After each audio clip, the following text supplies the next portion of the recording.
Georgia State! Sitting here again talking about the same things. Don't let that intro grow on you too much now, because we might be changing that sooner or later, just to add a little bit more spice to the show. But we already have enough of that because this clown's over here. What you reading there, Buckaroo? Words, lots and lots of words, Squid. A very large amount of look at all these fucking words in here. Yeah, what else would you say is in there? A certain pronunciation of a certain show title. Oh, yeah, perfect. We have Stanford. You know what Stanford is? Fucking bullshit! They are indeed bullshit. Welcome, everybody, back to the FBS Report.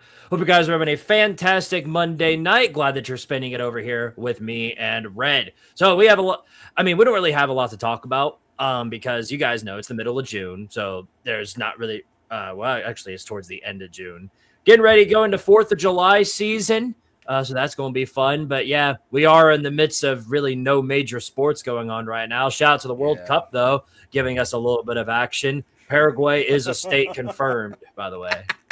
Paraguay is a country, Squid, not a state. Yeah, is that close enough? Okay. State, country. Who's the drunken one in here? Difference? You or me? There's a lot of difference, actually.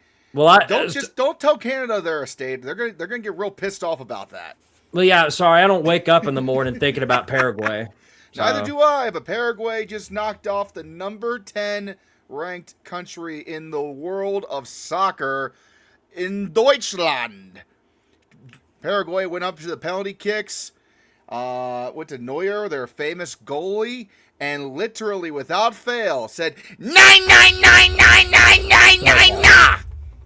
We're going there. All right. Yeah, I know. Glorious Bastards. Welcome to the shit show, everybody. Yep, you about broke your camera. We got on the way no news to talk about. These are like the most dangerous shows for us because it's literally you and me spitballing for a fucking hour over. I don't know. I make World War II references because I'm not going to say the actual word for reasons of YouTube being a bitch. And you are over here calling Paraguay the 51st state. Way to go. To any of our international viewers, I apologize if I offended anybody. You can go join the rest of the Texas Tech and Notre Dame fans over in that corner. All right. Well. Anyway, everybody, let's go ahead and get started. Speaking of the cool ones like us. Actually, yeah, speaking of Texas Tech real quick, Red, why don't you tell us about that? We're going to blast through this because we've had 2 or 3 different episodes now circling around Brendan Sorsby and Texas Tech, so I don't feel like I can focus on those clowns much longer. So you go ahead and tell us what's going on with them. Well, Squid, it's just like Sorsby's mother. Nobody want him around no more. Texas Tech Red Raiders. Last week, they kicked Sorsby off, basically. It wasn't a mutual agreement. They threw his ass out because they saw the people were pointing at their heads with shotguns. Well, not only did the Canadian Football League announce that Sorsby is not allowed to sign a contract with any CFL team because of his gambling, the weirdest football league that I forgot existed until very recently came out and also said Sorsby cannot play. It's not Arena Football. It's not the European Football Association either. Hell, it's not even fucking Japan, and they play like 3 games a year at most. And ain't no semi-pro team or nothing. It's fucking Mexico. The Mexican Professional Football League came out a couple days ago saying that all 8 of their teams cannot and are not allowed to sign Brendan Sorsby. Wow. Good grief. Is there anybody that wants him? Yeah, I know, right? If you can't even get the Mexican Football League to look at you seriously, you know you fucked up. But it's even better, Squid, because unbeknownst to the general public this whole time, who was it? There has been a camera crew filming for a Hard Knocks style show on Texas Tech. I heard earlier it was HBO. Is that what that is? It might actually be Paramount and Skydance. I need to double check. Oh, that might be worse. Oh no, good grief. Yeah. There's only there's only one fate worse than that, and that's being picked up for Syracuse. Yep. Paramount greenlights Texas Tech Red Raider football docu-series in partnership with Skydance Sports. The production has been in progress since January of 2026. It'll be a 4-episode docu-series. Oh my God. We're about to see everything. This is going to be great. Shit. What Incoming new documentary, Brendan Sorsby, to meme or not to meme, coming out soon on Paramount Minus. Everybody's going to enjoy it. I wonder what they actually would make on a network called Paramount Minus. If like on Paramount Plus, obviously you can watch USC pay-per-views now. What's like the reverse of USC? It would be only one of two things: Yellowstone marathons or Syracuse football. Pick your poison. No, I'm talking about like the opposite of UFC. You know what the opposite of UFC would be? No, I was talking. Yeah, you were. Yeah, I don't really know, but I was just talking about what was going to be on Paramount Minus. You can watch Ultimate Pillow Fighting Championship. That's what you can watch on Paramount Minus. Incredible. All right, it's just two nerds that weigh 300 pounds just beating the shit out of each other with tiny pillows. Fantastic. Glad we. Yeah, I ain't got nothing else to say about that. Real quick, investors, I got a great idea. Shut up. Update here from the content realm. I'm sure everybody's curious because me and Red have been a little. Of course, we've been the gears have been grinding, so it's not like we're not. It's not like we're just sitting around doing nothing. But of course, as you guys know, Adobe Premiere can be difficult with me sometimes. Adobe Premiere is like USC football. It only shows up when it's not too hot outside, and it only shows up at halfway points through the day. And so Premiere has been difficult with me, but I am announcing here that the baseball video you guys have been wanting will be out tomorrow. For Red, he finally got through with working and finishing on something for you guys. How about that? Tell him what it is. Way to make it sound like I've been lazy, Squid, after saying we haven't been lazy. But no. So Oklahoma college football's broken wagon wheel. Part 1 is out now on my Patreon. If you sign up for as low as $5 a month, you get to see it early before everyone else on YouTube, at least until Friday. Because for those of you that do not have the means to subscribe on Patreon, fear not. I'd be a fucking moron not to put it on YouTube. And it will debut this Friday night at 8 p.m. on YouTube. And it's almost 40 minutes. It's about like 35, 40 minutes long. And you're talking about your software having a shit fit. Brother, when I tell you, I was ready to take a fucking sledgehammer to my neighbor's car and then my phone. I shit you not, I've been so furious with this shit. I fucking wish I knew how to use Adobe Premiere like you, because I know it would be so much faster and I would have already had the whole damn thing done. But no! Red can't have anything nice. Well, you are an Ohio State fan, but yeah, no, I get where you're coming from. If I were in your shoes, I'd probably be feeling the exact same way. So I can't really say I blame you for that. But yeah, moment of consensus here between the both of us. We finally got some content coming out for you guys. It's going to be a busy week in the content realm for the both of us. I've got plenty of coaching experience videos that I'm working on. Of course, James Franklin getting his own video. He's got 2 now because he had the Penn State Clown of the Season earlier. Now he's getting another one this upcoming weekend at the latest. James Franklin for all he's worth, aren't you? Well, he's a content mine. I think you know this by now. I mean, yes, and I would love to cash in on it, but software and Oklahoma. Which one's worse? I don't know. That's a good question. All right, real quick, we got some super chats to run through before we get to our main topic of the day, which is, of course, rating the top 5, at least in both of our eyes, the most overrated and underrated teams in college football this year. And that is going to be a spectacle. I was about to flip my shit because I swear to God, I thought you were about to say raiding, like Raid Shadow Legends, and I was gonna look at you, motherfucker, like, hey, wait a minute, what the fuck? Yeah, that's not. Yeah, no, I would have probably. All right. I'll put the dead joke back in the box. My bad. Oh yeah, no, we get one of those every day from you. All right, coming in, Godis with the 2 says, Godis collab will happen one day. Just you wait. Yeah, when Rice wins a national championship, when that happens, you can get back to us and we'll talk about it. Oh shit! Nathan Tucker with the 5 says Terry and Arnold just got cut after the judge gave him a $1 million bond. He should go to prison for life. Terry and Arnold, get out! I have the soundbite somewhere, but I'm too lazy to pull it up. But yeah, first off, I'll do it for you. There you go. Second off, I'm behind Terry and Arnold. Oh, you don't know what happened with Terry and Arnold? No, I don't have a fucking clue, dude. I've been buried in Oklahoma's asshole for the better part of the last week. Well, if the $1 million bond doesn't tell you anything, in case nobody else knows what happened. He done some stupid shit, clearly. Yeah, well, first of all, he got released by the Lions. No big shocker there. Yeah. But yeah, it's a gigantic mess with him. He's been charged with kidnapping, robbery charges, and while I don't know, have they thrown him? Like, I know they throw him in jail or whatever, but have they gone through with the verdict yet, or is that still going on? I honestly haven't been keeping too much track on it either. You wouldn't know. I'd have to go to the church and ask God to forgive you. That's false.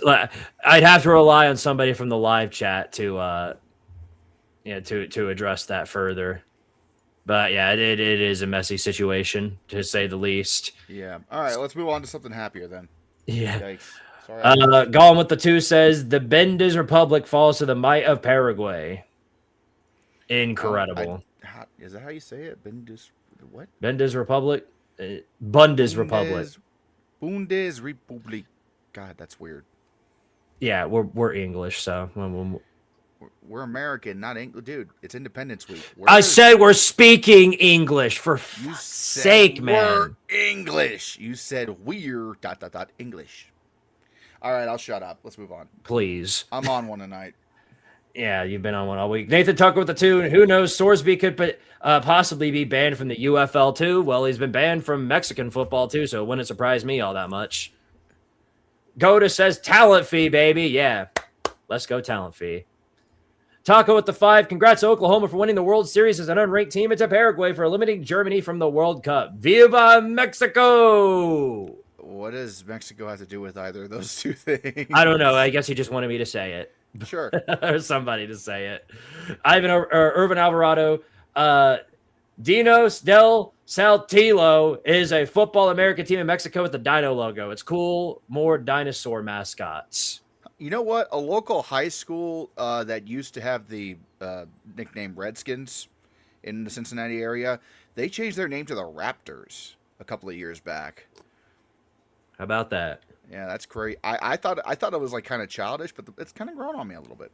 There you go. How about that? Keegan Turner with the 5. Boomer Sooner. Absolutely amazing run. Hope our football team can replicate the results. Well, I said this in a video, so I might as well say it here. That team is probably going to average more points this year than Brent Venables. But congratulations to Oklahoma. Hell of a run by you guys, because they were unranked going into that tournament, and they just blitzed past everybody. And they did it harder than anybody did, because they beat 4 top 5 teams on the way to that thing. So, yeah, congratulations. Obates with the 5. I believe UMass would be the most underrated team this year, from 0 wins to 1. That would be crazy. It's just a matter of who's going to let them win. Yeah, that's kind of just like saying, oh, so progress is when you need to run a marathon, taking 1 step out of bed and promptly going back. Got it. Mm-hmm. Elijah Hoder with the 2. I hope OU's fight song is an earworm for you, Red. Thank God it ain't. I was able to avoid that, because after the first 2 minutes of the video, that song does not make another fucking appearance. There you go. Well, at least for now. You might be hearing a little bit more of it later on, but you get spared from it now. Goes with the 2. Hey, Red, remember what happened on Saturday? What happened on Saturday? I don't know. He's asking you the question. I may have done a little thingamajigger with a little of that, so. Thanks for sharing. All right. Well, it may or may not have involved your server. I can't remember. Oh yeah, that's right. Well, thank you for doing that, because now I know to not let my mods get away with that. So thanks. That was fun. Okay. Well, before we get into our main topic of the day, here's a little teaser for tomorrow's video. Fuck. Yeah, totally unrelated. You don't need to know the context to it. You'll find out all about it tomorrow. Well, it's tomorrow. weird. I hate to tell you, but the Ice Bucket Challenge ended like 10 years ago. You didn't have to go and do Mega Size.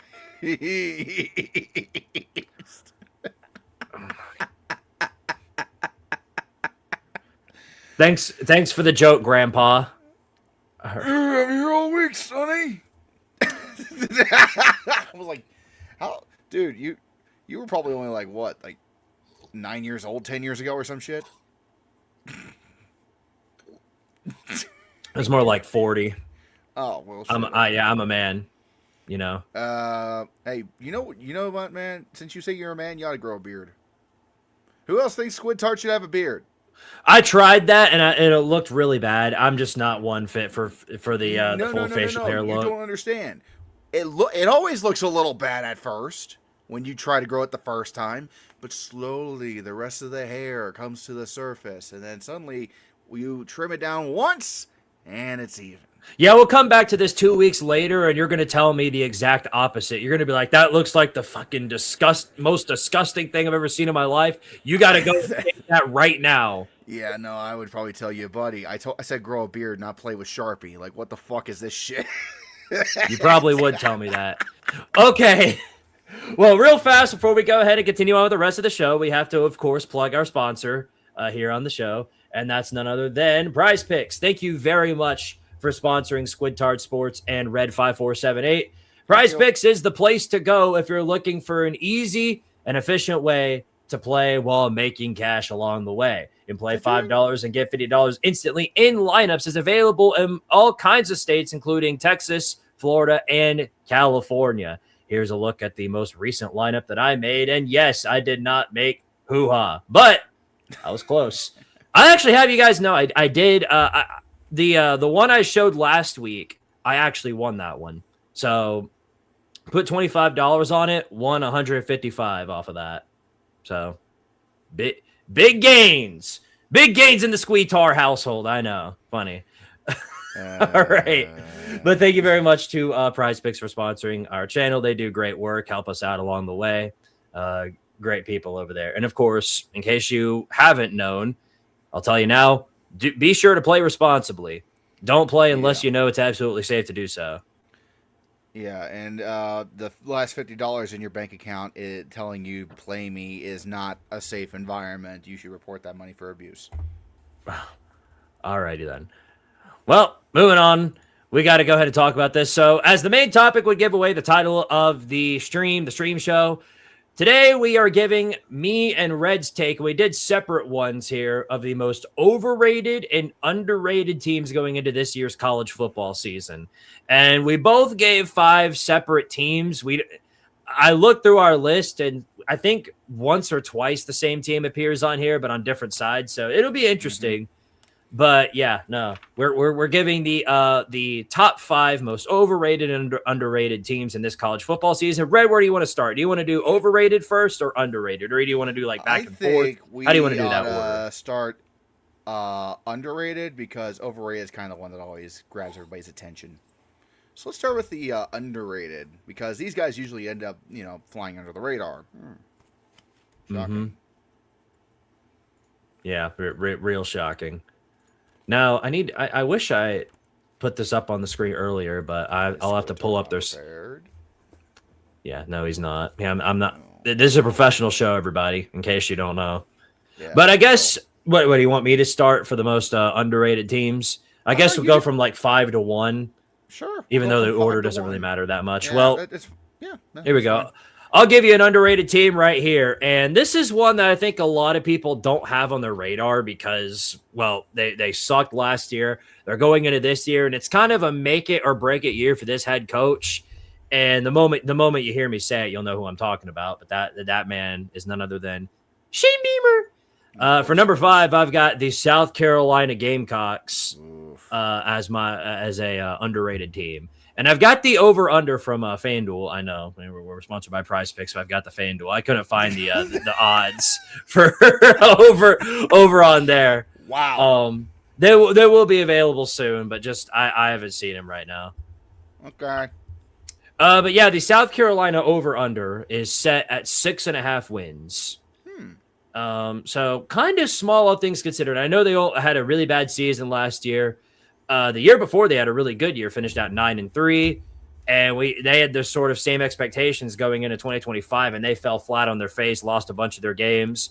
Now they come into this year, and they are jam-packed with talent. A lot of their big-name guys are returning. Dylan Stewart, Lenora Sellers, those are two of the main guys. Nick Harbor, of course. So, you're bringing back your top 3 guys. You're bringing back a lot of key pieces, getting some through the transfer portal. I see no reason why South Carolina shouldn't be able to go through most of their schedule and at least finish well above their over-under because, again, it's set pretty low. 6.5 is a big deal. I mean, I don't know what your thoughts on that are, but that's where I stand on it. I genuinely agree with the premise that you set up there. I mean, it's obvious to everyone. I expected Shane Beamer to be fired last season after what happened there, especially that god-awful blown 4-touchdown lead against Texas A&M. I figured his ass was going to be torched the following day. Somehow he's still there, especially with Virginia Tech being right there, Beamer, for God's sake. Right, that is a massive anomaly. Because you would think, Frank Beamer, one of the biggest and best coach in the history of Virginia Tech, would have loved to go there. No, he's still hanging around Cocktown. So what exactly do I think of South Carolina? Well, genuinely, it's just going to depend on what the fuck they're able to do with Lenora Sellers. Genuinely, I feel like that. I don't really consider them overrated because you can't be overrated when you have a bad season. But I don't think they're underrated either. I think everybody's prediction of them is going to be like about where they finish. Maybe 500 if you're lucky, but wouldn't surprise me if they end up missing bowl season because of some bullshit because Lenora Sellers is not Superman. Well, yeah, it's funny because when you talk about their over-under, it's either all the way up here or it's all the way down there, right, at least from a fan perspective. No fucking clue. Everybody thinks either Shane Beamer's getting fired this year or he's taking South Carolina to the playoffs. There's hardly a lot of in-betweens I see with South Carolina. That sounds absolutely hilarious. And most of them is South Carolina falling flat on their face. Yeah. Real quick, I was going to put this up on the screen, the schedule for the Gamecocks. I think this is it. I'm trying to look through my gallery to make sure that I've got the right one. Ladies and gentlemen, we are yes, always this has prepared. been known. This has been known. Okay, yeah, here's a refresher on South Carolina's schedule in case you forgot. But, it's a tough one. But a lot of these, because you look at the preseason rankings, or at least the rankings that they have right now, you've got 5 different ranked teams that they're going to be playing against. Some of them are going to be rated higher when they play them. Some of them are going to be rated probably lower. Like Texas A&M, for example, probably going to be, I don't know if they're going to be in the top 10 by the time we get to November 7th. Maybe they stick around there. Maybe they don't. No guarantee. But South Carolina could very well win that game at home. Who knows what's going to happen to Georgia or Tennessee. I've got a good feeling they'll beat Kentucky and Florida. Alabama on the road is a complete unknown. There are a lot of winnable games on here. Yeah, well, they got pretty close last year, but I think another thing we got to think about is the fact that they had they really were blaming what's his name on the offensive coordinator last season for a lot of Lenora Sellers issues, right? What was his? Who was it again? Shula, right? Yes, yeah. Mike Shula. Mike Shula, thank you. I don't know why I was blanking there. So it really is going to be all or nothing for them because now there's no more excuses. You can't be saying, "Oh, well, new offensive coordinator," because Sellers is going to be going into his 3rd season with South Carolina. If he has a hard time still, it's not his fault. Okay, it really ain't. It's going to be only one man's fault, and that man sits in the captain's seat. Right. Very well said. Seat. All right. Well, moving on here. Red, do you want me to go? Because I have your list right here. Do you want me to say? We'll bounce back and forth. We'll bounce back and forth. That's fine. All right. So Red, his top 5 most underrated team. He actually had Oklahoma State. Yeah. So tell us a little bit about that. I feel like a lot of people are really dogging on Oklahoma State right now. And I'm not just saying that because I feel like they're getting, they don't deserve it. Of course they do. I'm not a big fan of rosters going entirely to the portal to restructure. But in Oklahoma State's case, they didn't have a choice. What I like about them coming into the season is they have basically North Texas offense, but now on a much stronger payroll, much better environment to train in.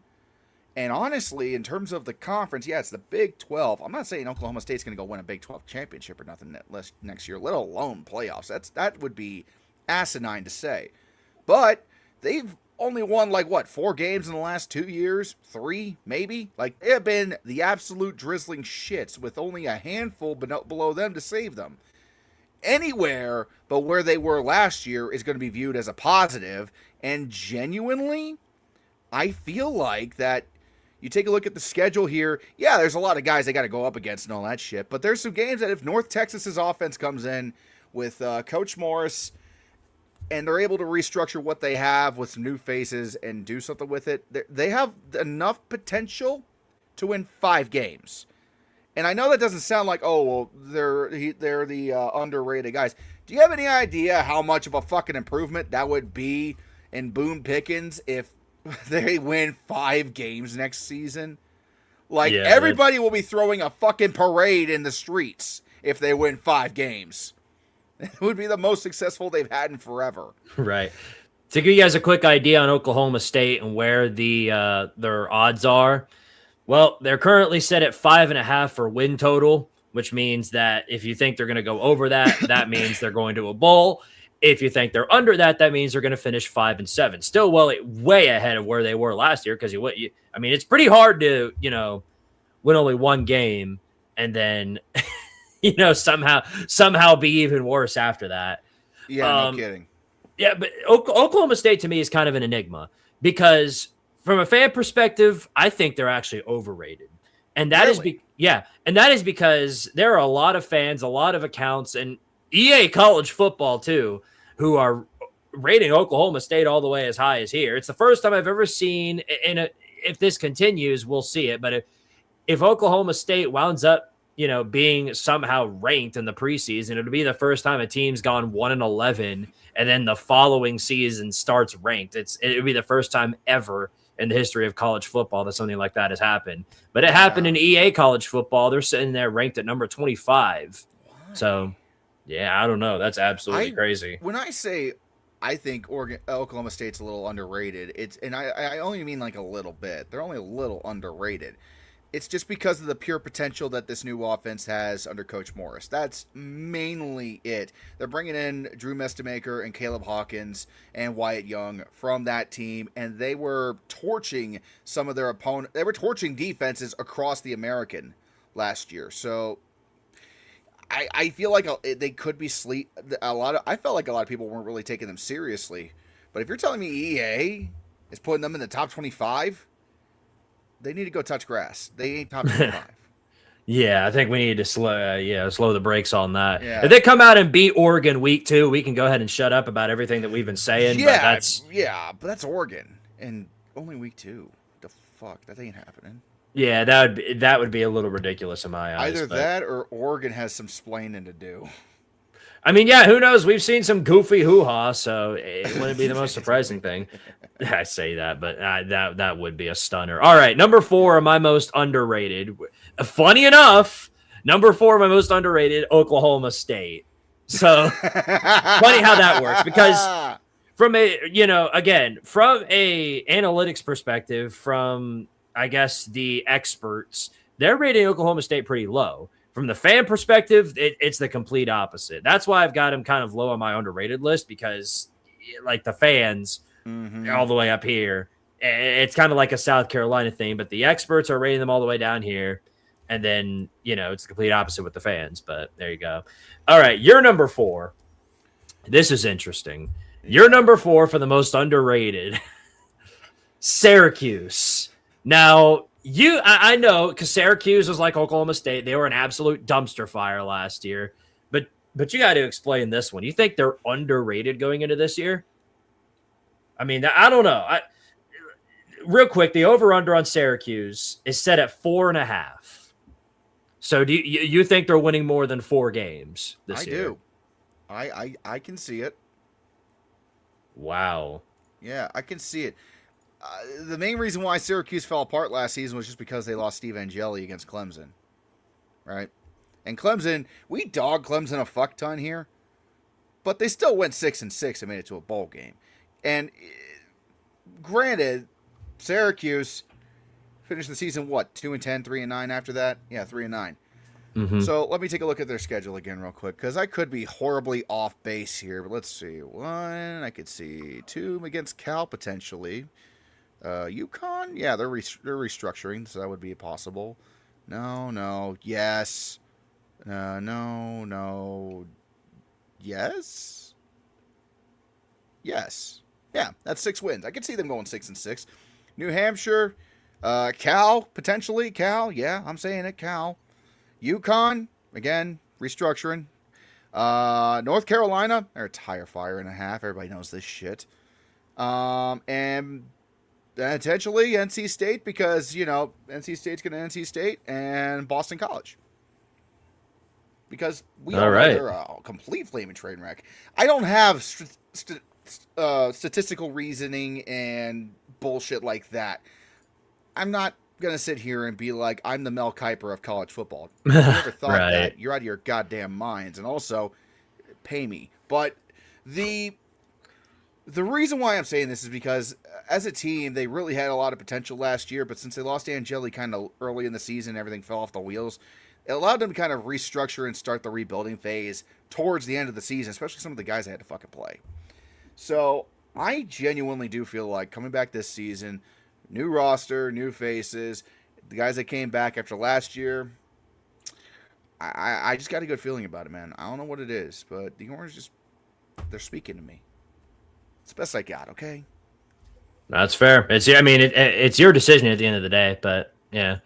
Real quick, Keegan, shout out to you for becoming a YouTube member. I forget which channel for. It doesn't tell us, but nonetheless, thank you for your support. Because I don't do YouTube memberships. Right. Well, there you go. Thank you very much for becoming a member of Tardaria. Nathan Tucker with the 5, by the way. Did you also hear that former NFL running back Chris Johnson got diagnosed with ALS? Yeah, 39 years old. Absolutely brutal. Hate to hear that. Motherfucker. Again, at 39 years old, that is extremely unfortunate. Yeah, that does really suck. Disease. Mm-hmm. I think Steve Mongo McMichael went from ALS a year ago as well. Mm-hmm. My grandmother had it. Yeah, he got Steve Michaels got it, and he lived just barely long enough for the Hall of Fame in the NFL, and then that was the end. Mm-hmm. Extremely tragic, but I hope for whatever it's worth that the rest, whatever happens from this point onward, that he at least gets, some closure through the rest of his life, whatever that may be. Yeah, well, praise to a real one. Mm-hmm. All right, where were we? So number 3, I believe, in the underrated list, and it's my turn again. So I'm going back to the SEC on this one. This is really one of the only other teams I think is actually underrated. They're over-under set at 6.5 right now, and I'm talking about none other than we stand on business, Josh. I'm Eli Drinkwitz. Talking about Missouri. I actually think Missouri is quite a bit underrated going into this year. Yes, I know Missouri, kind of like Tennessee, was one of the only teams that went through the entire year without beating a ranked team. They have some sort of coaching issues with that because, well, yeah, I mean, as you guys know, Missouri has a very, very hard time beating teams that are above their pay grade. Missouri, they've easily been able to handle competition that's around their level or below it. But when it comes to sort of punching above their own weight, that's where they've had problems. Well, luckily for them, their schedule is somewhat favorable in that position. If you're talking about at least getting over 6 wins, which is what they're over under set at, I believe they can get to 7 off the bat. So real quick, going to put up their schedule here on the screen like I do with everybody else. But yeah, no, they play some difficult teams. No denying that. A&M, Ole Miss, Texas, Georgia, Oklahoma, those are all brutal games to play. Yeah. But you've also got you can beat Kentucky, Arkansas, Troy. You get Kansas as a non-con, and since we're moving to a 9-game conference schedule, having Kansas as a non-con, that could be huge for Mizzou. And it's a rivalry game, so that'll help them out as well. Border showdown. But yeah, one of the things about Missouri is that I'm a real believer in Ahmad Hardy. I think he's going to be the best running back in the conference, if not the entire country next year. You think Heisman? I don't know if Heisman, because, as we've seen with the Heisman Trophy, that's usually something given out to the quarterbacks. But besides, I do think Mizzou will be an improved team. I don't think they're going to be like a title contender or making the playoffs or anything like that. So, no, Hardy wouldn't be a Heisman contender, but he is going to be one of the best running backs in the country next season. Right. That's where I stand with Mizzou. I think he's going to carry them to quite a few marquee wins down the stretch. I mean, I can see your argument. I can see your argument. I mean, that Mizzou is a little bit underrated, but you honestly, dude, man, I don't know. Like, that is one team I think that's going to be another one of those boomer busts. Like, if they're either going to be really good and riding the Ahmad Hardy train for all it's worth, or he's going to blow a fucking tire and the season's going to spiral out of control. Yeah, he's just going to blow up. Built around Ahmad Hardy and nothing else. Especially since they lost Bo Prabula. If they had Bo Prabula back from last season and he's 100% healthy and good to go, yeah, I'd say that, they would probably have a shot. But a modern college football offense rarely runs on a good running back and makes a good run either. Like teams like Boise State a couple years ago are enigmas these days. It's all about the pass attack. Right. So I feel like that would be giving them a little too much justice. I think they're in store for a rough year, but we'll see. I still got to do a little bit more digging and reading. So. Yeah, I guess we're due to find out with them. All right, next up, Red, here you go.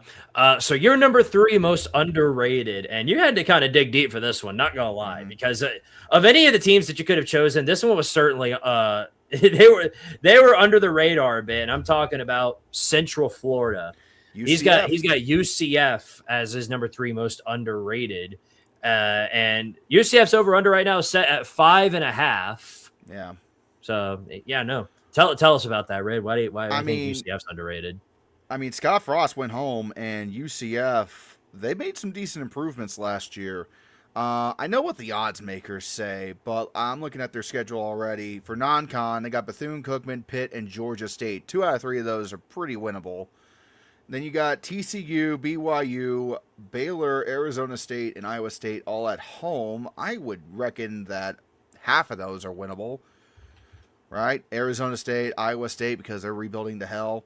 TCU could be a small spoiler, or Baylor could be Bayloring. And then Houston, Oklahoma State, Kansas, Colorado. I would say out of those road games, Kansas, Colorado, very winnable, because Kansas is Kansas and Colorado's in free fall. Mm-hmm. So put that together. It's 1, 2, 3, 4, 5, 6, 7. I'd say 7 or 8 wins is possible for UCF this season, genuinely. Yeah, I mean, do keep in mind they did pick up Alonzo Barnett through the portal, and he was really, really good at James Madison. So they've got some potential this year. Yeah, they do. And that's the other reason, too. The Frost, I don't know what the fuck went wrong with him at Nebraska. When he was first at UCF years and years and years ago, back when they were making their legendary run under the radar in the 4-team era, he was a really good damn coach. And he wasn't one of those guys that when you bring back, it's like, oh, we're just trying to bring him back like Rich Rod of West Virginia for the feels and the good times. Frost he had a bad time in Nebraska. A lot of people have been having a bad time in Nebraska. He came back to UCF and got them out of the basement, so to speak. So I like where they're heading. I don't feel like enough people are paying attention to UCF. If nothing else, that's why I think they're the most underrated, because they deserve more attention than what they've been getting. Right. Hard to disagree with that. I will say that for certain. All right, number 2 here, and I had to go to Tank Conference for at least one of these. And you've got the heavy hitters that everybody's yapping on about. Miami for one, everybody's really high on Miami. Everybody expects this to be the year that the Canes finally get past their demons per se, and finally finds a way to win the ACC. Your ass is fucking bullshitting me on that one, buddy. I ain't No. that shit ever. Well, yeah, no, I'm not convinced, but they've got some competition this year, and I'm not even talking about a team like Clemson or anything like that, nor am I talking about somebody like Georgia Tech or anybody like that. I'm talking about the Cardinals of Louisville. I am pretty high on Louisville this year, and the main reason for it is because they are bringing in a lot of talent through the transfer portal. For one, they're bringing in you know him again. We've talked about it before. Lincoln Kineholz from Ohio State. He's going to be their starting quarterback this year. Louisville's got an extremely underrated running back core with Kajon Brown and Isaac Brown, two what I think are going to be pretty good running backs in the conference, and they got them both. And to me, pending as long as one of them doesn't get injured, they're going to be able to run that 1-2 punch system and get past a lot of the competition on their schedule. And as you guys know, it's the ACC, so they don't have any sort of really rough hurdles to get over. Now, I don't know Louisville's schedule like by memory. I'd actually have to go and look at it but at least I can say this: they don't play Notre Dame, right? I can tell you this right now. Hold on. Come on. Yeah, they don't. There we go. That's the one thing I know is that they don't have to play Notre Dame among other things. Stanford's in there. Florida State. It's a dope, whatever. Villanova's in there. Wake Forest is in there. I could see it. There's not a whole lot of games that jump out to me on this schedule as like, bitch, you're fucked. Ole Miss, yeah, you're fucked, bitch. Yeah, that's going to be a brutal one. But everything, I mean, like Ole Miss again, that's a non-conference game, so they can lose that game, run the table, win the ACC, and make the playoffs.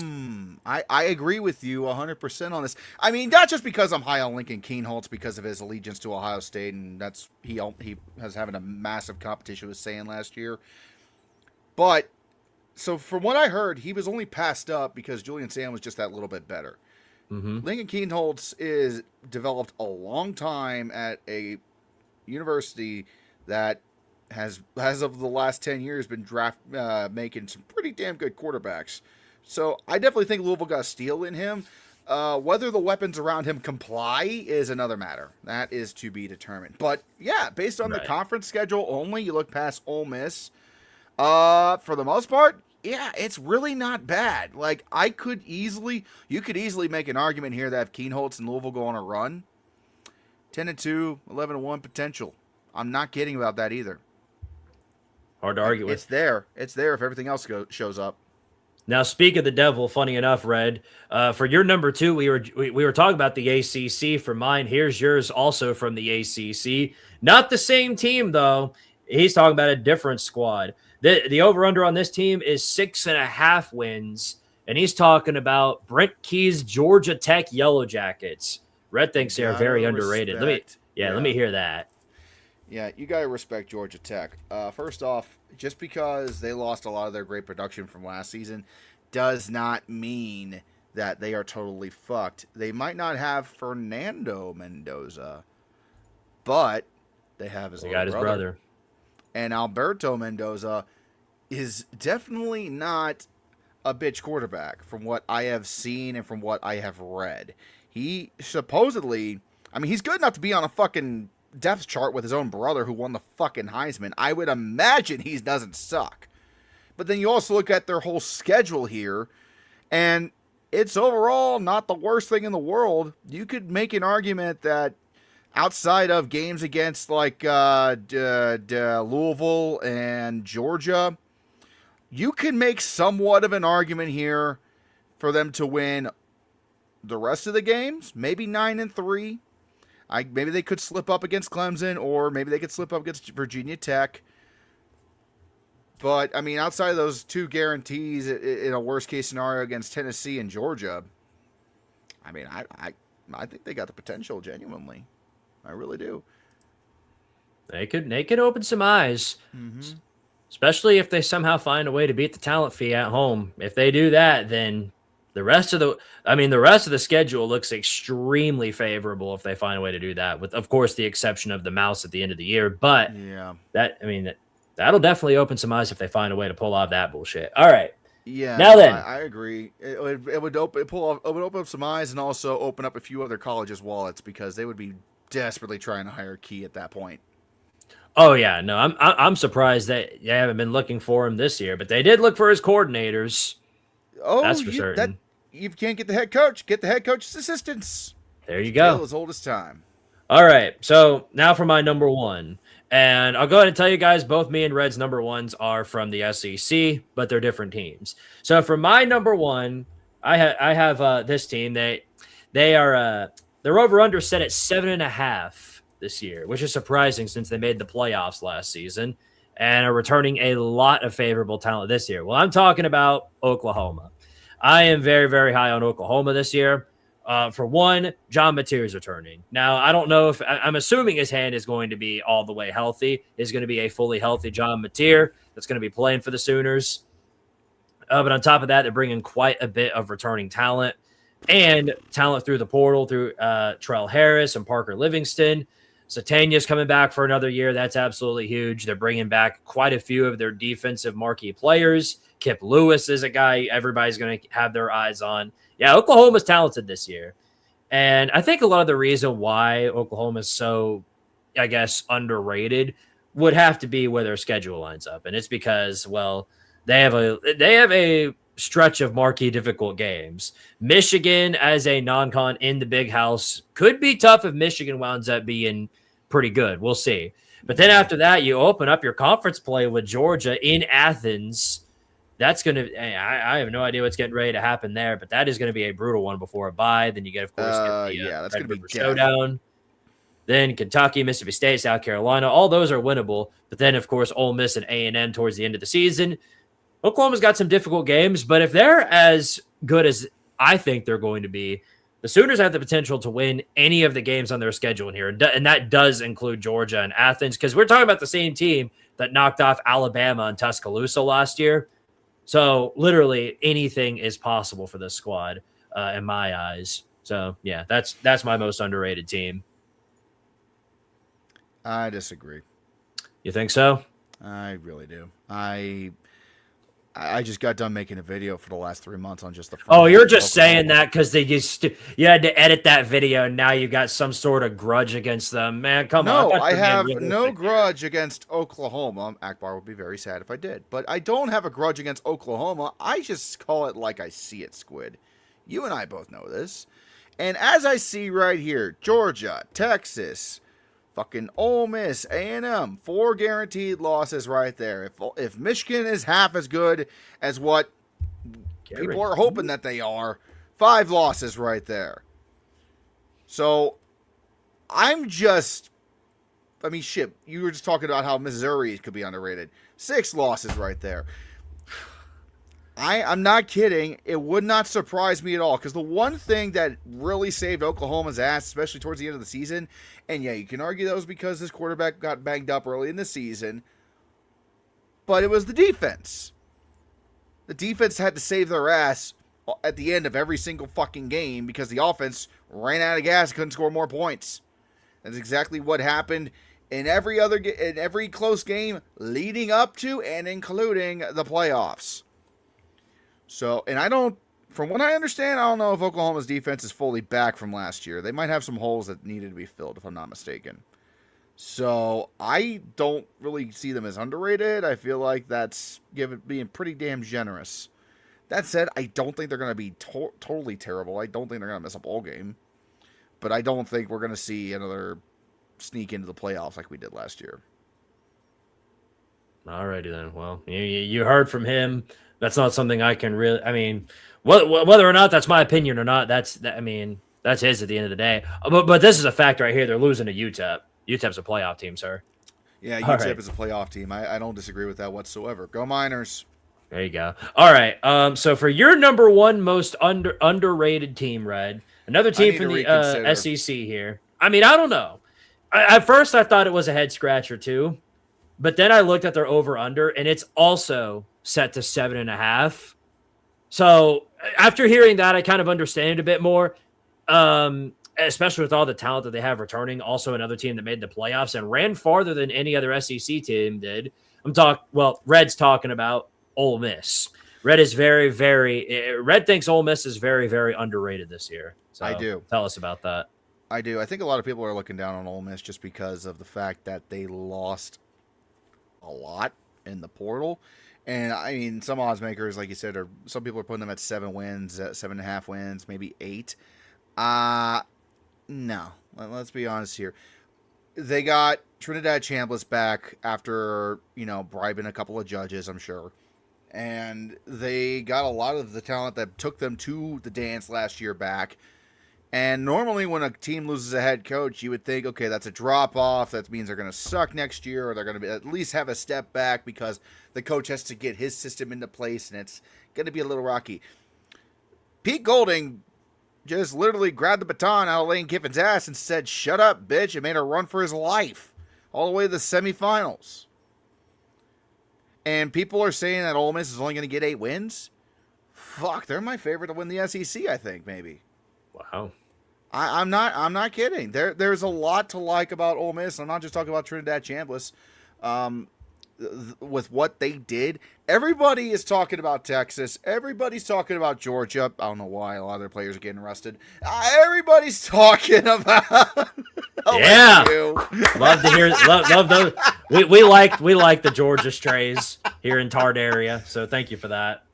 Everyone gets a stray, dude. But I just, from everything that happened in the playoffs going into this season, especially with Chambliss coming back, who can literally make bullshit up out of thin air, I got a really good feeling that Ole Miss could be right back where they left off in the playoffs. It might even make the damn championship game next season.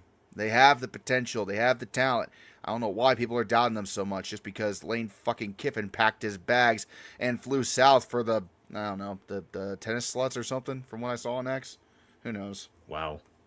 That's a take. That's a take of all time right there. Well, you heard from Red. But I most of it I agree with you on. Ole Miss is going to be, at least in most people's eyes, one of the favorites to win the SEC this year. They're not going to be the favorite. I know they aren't the favorite. Texas and Georgia still have Texas. It's either going to be Texas or Georgia that everybody's going to have their focus on this year. Yeah. Maybe even Alabama over them. I don't know. Maybe even LSU. Cletus are going to keep that shit alive.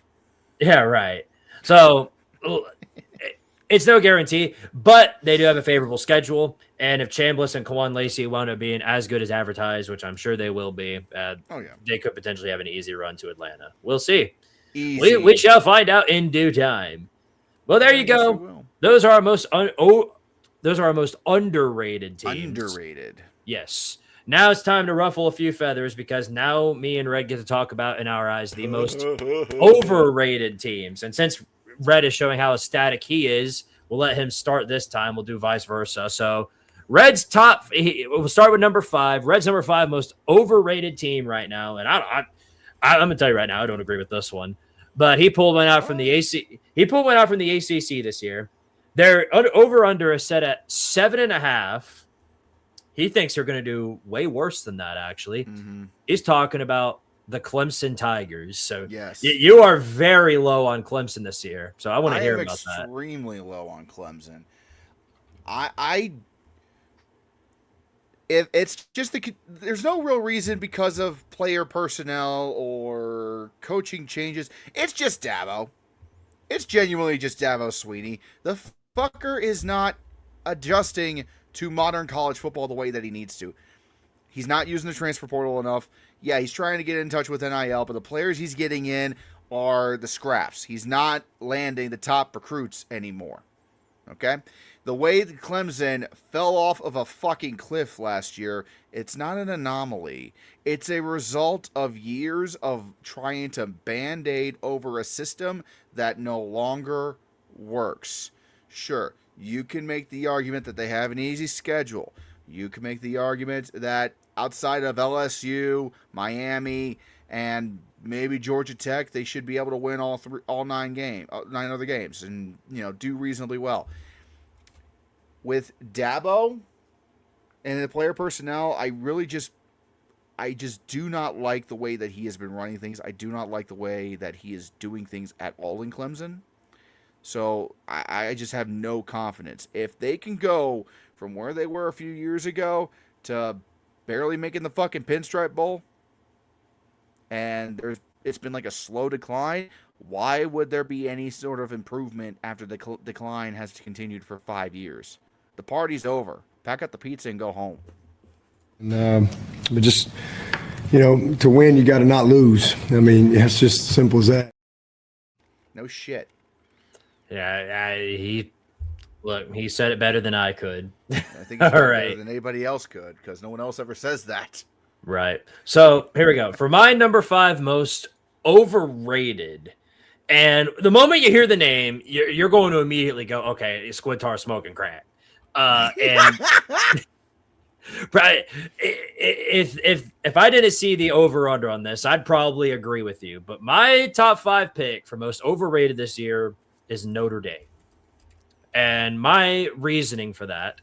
So here's the deal with Notre Dame. They're going to be one of the title favorites this year, and for good reason. They have an easy, favorable schedule. They have a really good team. CJ Carr's coming back for another year. Anais Williams coming back for another season. They are returning a crap ton of their talent, getting some great guys on the defensive side of the football. Notre Dame is going to be an incredible team this year, no doubt about that. So, and to prove it to you, yeah, here's their schedule. It's a complete pile of A's.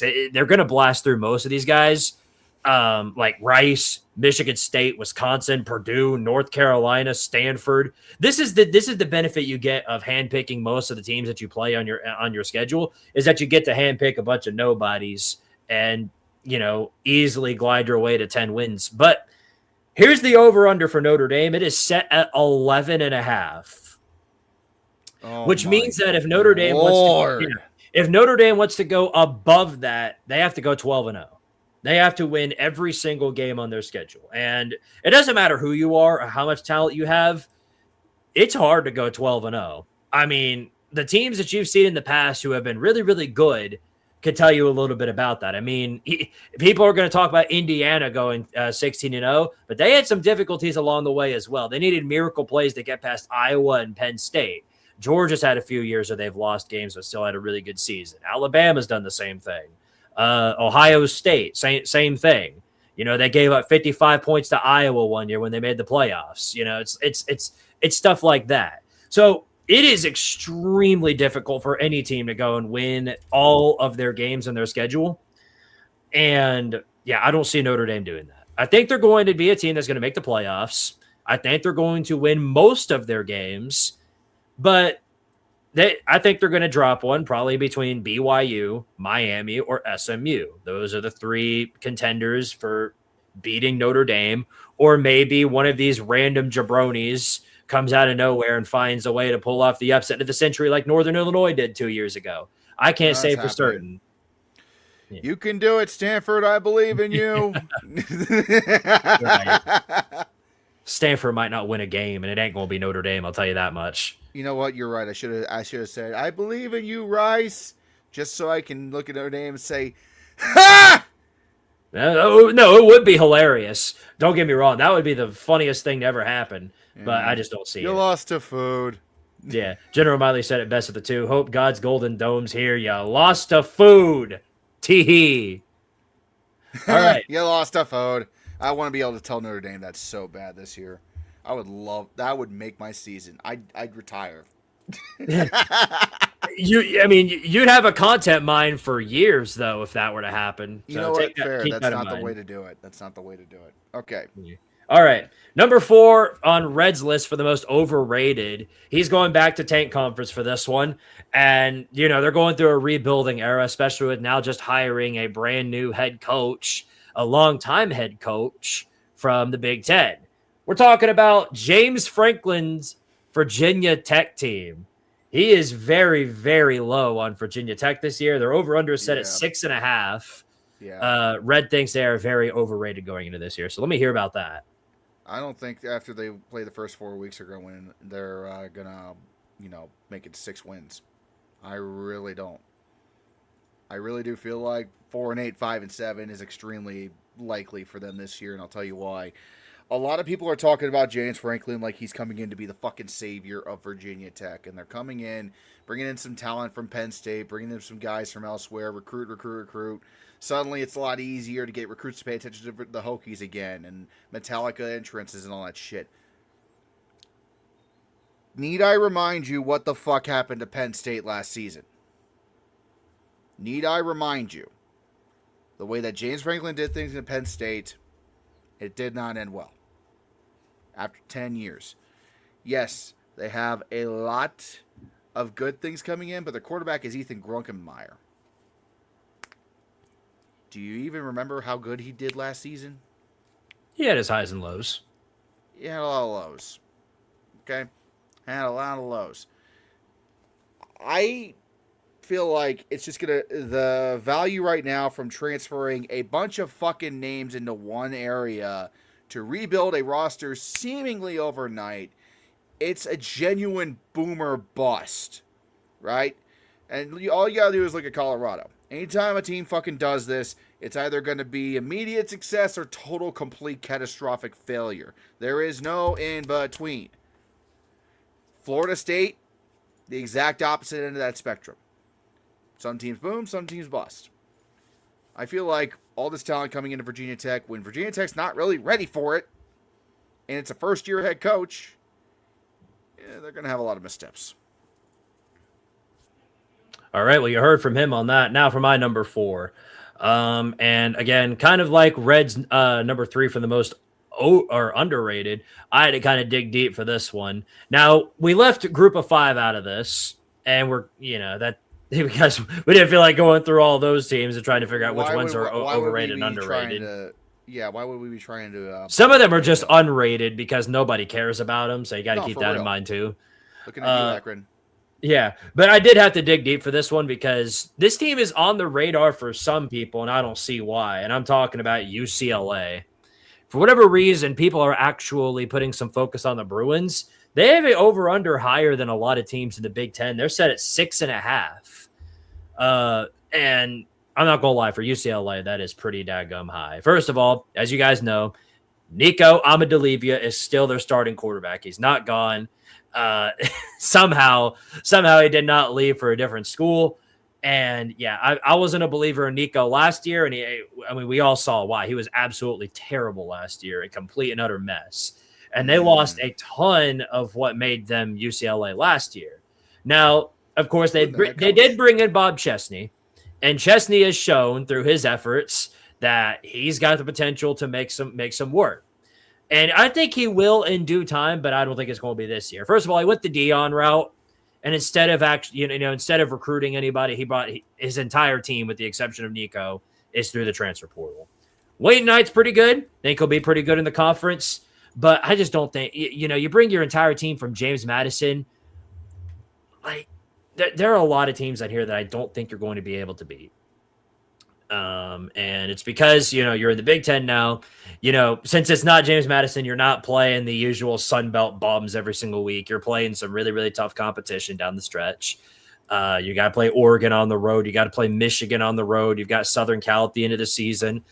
You've got a bunch of other Big Ten teams that could potentially give you trouble. Illinois at home, Minnesota on the road, San Diego State. Now they're not a Big Ten team, but we saw what they did to Cal last year. Would not surprise me one bit if San Diego State found a way to bullshit that one and get a win there. So, yeah, I think 6.5 is too high for UCLA. That's where I stand on that. Yeah, I would agree. UCLA, I love Bob Chesney. I think he's a great head coach, like you said. And I do think that given some time, UCLA can be reborn the way that the old folks remember UCLA being. Here's the problem. It's not just the fact that the team hasn't had the right players. It's also because they haven't had the proper support. Not to mention there's a fuck ton of nonsense going on and arguing with the Rose Bowl Stadium, making the football program look kind of weak and shitty, like they don't even want to do this anymore or whatever the fuck. There's a lot more wrong with UCLA than just the players on the field. That's mainly why they've been so bad. It's not the play. It's a side. The players' skills are a side effect of the system being poisoned. So I think Chesney over time will help, but it would not surprise me either if they royally fuck the ball and just go absolutely to bullshit. Yeah, a little peek at their schedule to give you an idea of what that looks like. I mean, it's not the worst schedule in the world, but it's still yeah. Okay, well, Red, for your number three most overrated. Funny enough, we're staying in the same state, rivals of UCLA. Yeah. Their over under is set at 8.5. Yeah. And he's talking about the USC Trojans. Yeah. So I'm interested in hearing this. Let's hear it. Why do you think they're overrated? All right, you look at their schedule, and they play Rutgers in the first 4 games: San Jose, Fresno State, Louisiana, and Rutgers. They got a really easy opening stretch just to start out, right? Okay. I don't need to say anything else. Lincoln Riley is a fucking hack. We all know this. We all saw this coming. Dang. That did not take long. Yeah, no, it really did not take long. My disdain for Lincoln Riley is without measure. The bastard is lucky I haven't pulled a John Cooper on his ass yet. Like, I don't know. He's lucky my software has forced me to put that on hold for a foreseeable future. Yes, USC has good players on the roster. They've had good players on the roster. What have they done with those players? What have they accomplished with those players? What has changed between the USC of last season and this season? The player? No, it's not the players. It's the coaches. What have the coaches done differently? Nothing. Because of that, and because of my disdain of Lincoln Riley, I am forced, with pure bias, I will admit, 100% bias, to say that USC will waste yet another season and go 6-6 at best.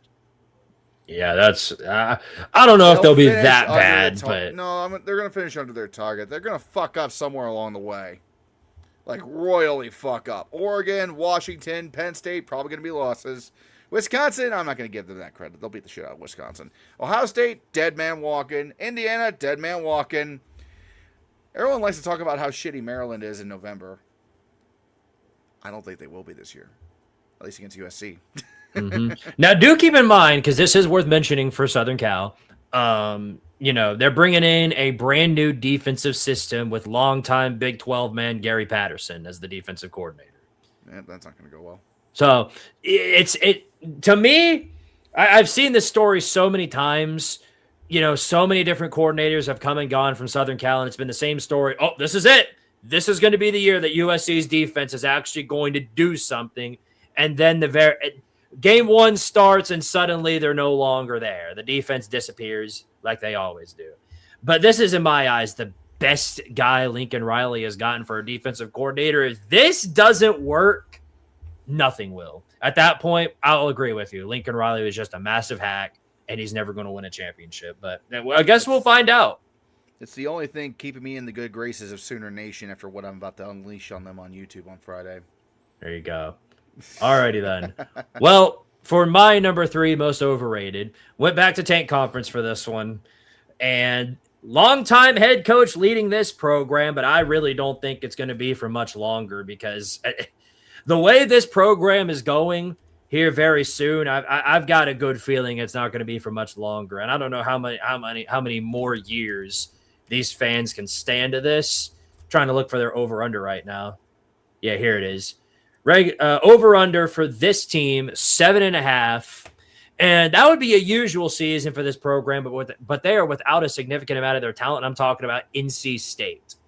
I'm talking about the Wolfpack, or the nut sack of NC State. Got him. Yeah. The thing is, with this team, I think CJ Bailey is a great quarterback. Problem, he ain't got nothing around him. Most of the good players on his team, most of the adversities, most of the elite players on that offensive side are gone to other schools. they got picked up by more talented schools. So it leaves them with the scraps or to try and pick up somebody out of the transfer portal to do something. And reality is that they didn't really do much of anything. You guys know Dave Doran doesn't really dabble through the transfer portal all that much. He did do some work, but I don't think it's going to be enough of an effort, especially since I would say their schedule is a little bit abnormal because they've got some difficulties on here. They got Virginia it used to be in Brazil. Unfortunate, that's not going to be the case anymore, but now it's going to be in Charlottesville. So that's going to be a game.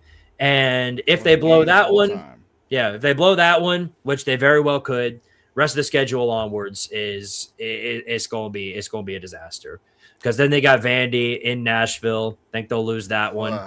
Appalachian State, complete unknown. I know they've kind of fallen off on hard times recently, but Appalachian State has potential to upset anybody at this rate, as we all know. I mean, it's App State. Yeah, right. Louisville, that's going to be a tough one. Wake Forest. I'm not necessarily high on Wake Forest, but they've got the potential to grab that one for sure. And then, you look through the rest of these games, they've got some winnable ones, but they've definitely got some games where they can lose and ones I think they definitely will lose. To me, I feel like this is the year that either Dave Doran goes above the over-under, wins 8 games, and at least it helps keep him around for a little bit longer. And if he doesn't do that, which I think this is what they're going to be looking like, they're going to win like 4 or 5 games, and eventually they're going to have to realize that Doran he's trending downwards, and they're gonna send him packing out the door. That's what I think is getting ready to happen with NC State. Mm-hmm. I don't think you're wrong. I don't know what the downturn is going to be and how severe it'll be, but I do agree that there is going to be a wall in the very near future for the Wolfpack. It's been looming for a while, and I think some people are probably thinking. I was thinking you were talking about Kirk Ferentz at Iowa for a moment there, because honestly, Iowa's in a similar boat as NC State. They both but I like Iowa. I like Iowa too. They have a solid defense. It's the only reason why they're not listed on either the overrated or underrated. It's Iowa. It's a constant. They have a great defense, shitty offense. It's their trademark at this point. Well, that's funny. All right. Well, moving along here, down to our number 2 most overrated team this year. And I don't know if this is Big Ten bias or if this is just something to do with the fact that you don't like them. I don't really know what this is about, but I know for a fact you're about to make a lot of our YouTube buddies mad because this is a common fan base here on our channels. We know. Number 2 and the most overrated for Red, the Oregon Ducks. He is very, very low on Oregon this year. And before you give your reasoning for that, know that their over-under is set at 10.5, which is pretty high, I will admit. Mm-hmm. But I was high on Oregon this year, so I'd love to hear your reasoning for it. My wheelhouse when I played football was offensive line. Oregon has an extremely unstable offensive line coming into the season. They lost, I think 3 of their starters to the NFL. 3 or 4 of them. They're going to have a whole new line when they get in. They lost both of their coordinators to other jobs during the playoffs and after they got bounced by Indiana like a basketball. So, new systems for those coordinators coming in, going to bring some instability. Oregon's defense really got exposed in the semifinals in Atlanta by Mendoza and Indiana. And I wondered going into the season if they would address it, because that's something Oregon has never really done, is address their defensive interior. Nope! Their inside linebacker room is considered probably one of their biggest pain points on the defense coming into the season. Bar fucking none. So there's also the fact that they got to go on the road against Illinois, Ohio State, and they got to play Michigan, which, I gave Michigan shit, but they're not pushovers. I say USC is overrated. They are. Lincoln Riley's a fucking hack. But they do got to go to LA to play them. That's not going to be easy. They got to play Washington as well. That's always a fucking bloodbath, to say the very least. And, oh yeah, by the way, Boise State, they're not pushovers. They're not. They're going to fuck up 3 times somewhere in this schedule. You could throw a fucking dart at more than half of this schedule, and you could say, I could see them losing to OSU, Illinois. I could see them losing to Boise, potentially, to open the season. Why the fuck not? It's possible. I genuinely just... Yeah, they got a lot of guys coming back from last season. That's great. Good for them. The fuck ever. Your defense got exposed in the semifinals. And unless this defensive coordinator brings a lot of great ideas to match their schemes, I think they're going to get their asses dragged on the points allowed stat. So that's just my take. Probably my most informed take so far in this show, other than the last one. So you think they're going to have like a tanky defense this year is what you're saying? I think this defense is going to give up more points than they can keep up with. That's what I feel like. And you don't want to be getting into shootouts in the Big Ten because they got good defenses. Okay? You can't bring that old Pac-12 bullshit in here and think that you can just run roughshod over the Big Ten. How many times did Oregon go into a big game against a Big Ten opponent and lay a fucking egg? I'm looking at the Rose Bowls against Wisconsin and Ohio State. Okay? All of them. Alrighty then. Well, bold take. I'll say that much. I'm interested to see what your predictions will look like once we get closer to that. Once That's going to be a spectacle. Research, all of my predictions will be a lot better, I think. But right now, I haven't done nearly enough because, again, head up Oklahoma's ass. So there you go. Well, tossing the baton back to me. Number 2 for my most overrated team this year. And I kind of feel bad because this team has been a gigantic punching bag these last few weeks. But they kind of deserve it. Well, actually, they do deserve it. They very much do. Overnight, seemingly, they became one of the most hated teams across all of the nation. Their over-under this year, though, is set at 10.5. And this is with the lingering question of whether or not Will Hammond is going to be healthy. I'm talking about, of course, the Texas Tech Red Raiders. I think Texas Tech is coming into this year at very overrated. If you go back into last year, a lot of people, everybody was focused on the Brendan Sorsby story because he was the top transfer that they got. And now he's gone. It is a whole big spectacle. But talking about Texas Tech from last year, the thing is with them is that it was their defense that carried them through most of their Big 12 competition, specifically against games against Houston and Utah.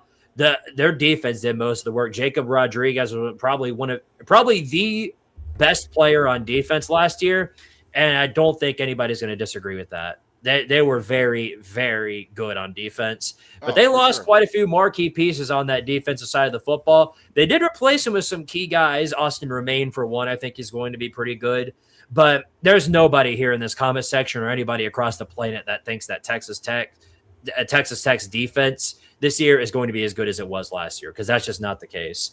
A lot of people are higher on their offense, though, and I'm not really all that sure why. Because, again, like I mentioned, complete unknown whether or not Will Hammond is going to be healthy by the time we get to the season. And I doubt he will, because they've already been talking about how they're going to try and bring him in week 4 when the conference slate, or week 3 when the conference slate begins. He might miss that game against Houston, which could be huge.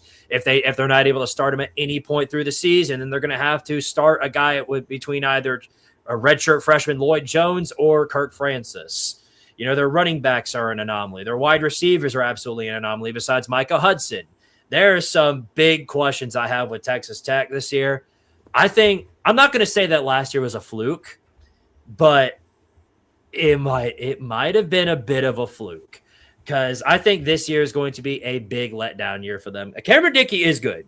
I do think Dickey is a really good running back. I think he is going to carry them through a lot of their wins, but I don't see they're not going to blast past the Big 12 like they did last year. I don't think they're going to win 11 regular season games. I don't even know if they'll win 10. I'm thinking 8-4, 9-3. I don't think the Red Raiders are playoff material this season.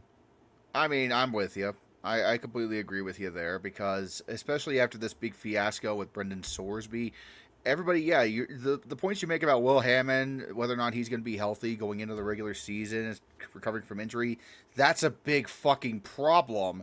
They don't have the deepest quarterback room in the Big 12. It's not like next man up only matters so much in certain positions. It matters a fuck ton in quarterback. And yeah, they're going to be definitely taking a hit on the defensive side of the ball as well. And that's ultimately what saved their ass a lot last season. So, it's not going to be good. Mm-hmm. I honestly wouldn't be surprised if they only won 500. Yeah, again, it's hard for me to say that because they are a talented team. They are talented, but so was Penn State. Yeah. I'm not. When the locker room it. is poisoned of the mind, everything else doesn't fucking matter. And besides, I do think this whole Sorsby fiasco is definitely going to cause some issues with them on their schedule, maybe even in the locker rooms. I can't predict that, but it definitely, this whole thing proved that their culture is a big mess right now, and that certainly doesn't help them at all. And they're kind of the microcosm of the whole, like, the bad parts of NIL, if you think about it. Like, the Texas Tech experience is like experiencing all the bad I don't think anybody did it NIL worse. in one. Yeah. No, for real. Like, it's like if you combined all the other bullshit in NIL into one red and black package, you get Texas Tech. It's fucking insane. Alrighty then. Well, now for the moment you've all been waiting for. Me and Red are about to list our number one most overrated team again. Just like this was for the underrated teams, they're both from the SEC. Spoiler alert. So, Red, here's yours. And if you guys have watched Red on this show in the past month, and you know that what he's about to say, but I'll tell you right now, this team they're over under set at 8.5. They're bringing in a new head coach, bringing in a lot of brand new talent, a lot of talent that was really good last year, but Red ain't buying it. Lane Kiffin's LSU Tigers is Red's most overrated team this year. So let me hear it. First off, I saw a lot of people trying to say that LSU could win 10 games this year. So that's the first reason why I picked them. I saw people trying to say they were going to get double digits, and I was like, please pump the fucking brakes right now. Sure, yeah, you got Ogeron back on your fucking coaching staff as some sort of advisor, but here's the problem with LSU. It's the same exact problem that I was talking about a little bit ago with another team. They're built off the transfer portal. Again, another situation where you got a team that is going to be boom or bust, live or die by the transfer portal. And I feel like LSU is a hell of a lot closer to becoming a Florida State situation than, say, Colorado was. Okay? Here's the biggest thing, right? LSU has these expectations because it's LSU. It's Lane Kiffin, and everyone saw what Lane Kiffin did up until he fucked off because of money. Money talks, bullshit walks, whatever. He brought in, I think it was like 60 new transfers. Even for a transfer-filled team, that is a fuck ton. That is like 2/3 of your roster just in transfers. The chemistry on that team? What chemistry? There's going to be none. Absolutely none. And don't get me started on the offensive line either. It completely rebuilt from the ground up. Completely down to the studs. And Sam Levitt what kind of injury did he have last season again? It was like was it like a foot injury or something? He had Liz Frank, that's it. Liz Frank foot injury. It needed 2 surgeries to get fixed. How healthy is he? That's another big, major question coming into this season. Because if he is not what he was at Arizona State before he got hurt, hold the fuck on, because Jesus Christ, the whole college is going to sink into the fucking bayou. I'm not even kidding. It's going to be nightmares in LSU if those 3 things counteract against them. And also the schedule is the SEC, so of course it's going to be cutthroat. And we all know what happened to Lane Kiffin the last time he was a first-year head coach, before Ole Miss at least. And he had to go through an SEC schedule and was talking a lot of shit in the offseason. What was that? Oh, sorry, Tennessee. Didn't mean to relive your PTSD there. Yeah, woo. Alabama, Texas, Tennessee in consecutive weeks. Good fucking night. Not to mention the Ole Miss game in week 2 or 3, I think. Yeah, boy. I think those could all be losses quite easily this year. Potentially so. Yeah, no. What the fuck happened to your microphone? What? It sounds like a microwave started running in the background or got real close to your microphone. Could have been the ceiling fan feedback. Is it still doing it? No, not anymore. No. It It was sounded like whenever I turn it because I have a toggle right here. It's a button that I turn off and on. Whenever because that if I'm doing something, sorry guys, I got radioactive there for a sec. Damn, Squid's in the microwave. What? Was it that loud? It was that fucking loud, dude. I wasn't just giving you shit. It was like a loud. Yeah, no, it's probably the ceiling fan picking that up. I would turn it off, but it's already it's like 80 degrees in this house because we had like record-breaking heat outside. So I apologize for that. If y'all got jump scared by my microphone, I do apologize for that. I just thought the nuclear weapon version of a bumblebee was about to come behind you and sting your ass. Had a little bit of radioactive waste seep through. We'll fix that. Well, good time. Shout out to the milkshake. Shout out to the milkshake fund. We'll get me a new microphone in the future. Hey, donate today, and also donate to the Red Whiskey Fund because I am running low. Send help. Go pour out another one. You'll probably need it. I'll just have an edible or something.